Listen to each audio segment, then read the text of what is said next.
Il y a quand même quelque chose d'un peu gênant dans tout ça. On ne sait pas ce qui vient avant, on ne sait pas ce qui vient après. Autrement dit, on ne sait pas où on se situe.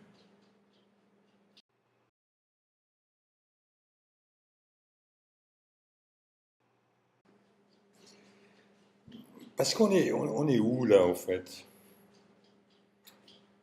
Vous me dites que vous êtes à Paris. Moi, je vous dis que je suis dans le sud de l'Inde. Alors, il trouve que c'est vrai, mais allez donc savoir. Alors, sur un plan technique, vous pourriez vérifier ce qu'on appelle l'adresse IP de mon ordinateur, mais on ne sait quand même pas très bien où on est. C'est le réseau, cyberespace. C'est quoi le cyberespace? C'est sûr que c'est pas un endroit où on se cogne.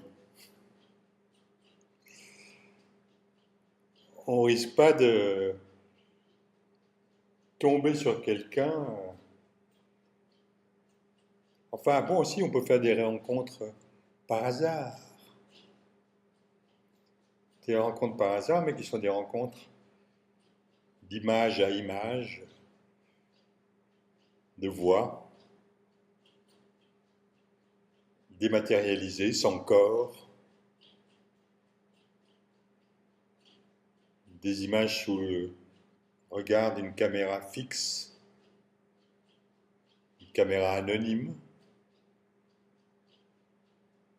un regard machine, un peu comme une caméra de surveillance qui serait chargée de capter tout ce qui se passe dans un certain angle, vérifier que tout se passe bien, que rien ne sorte du cadre moral, juridique, économique, policier.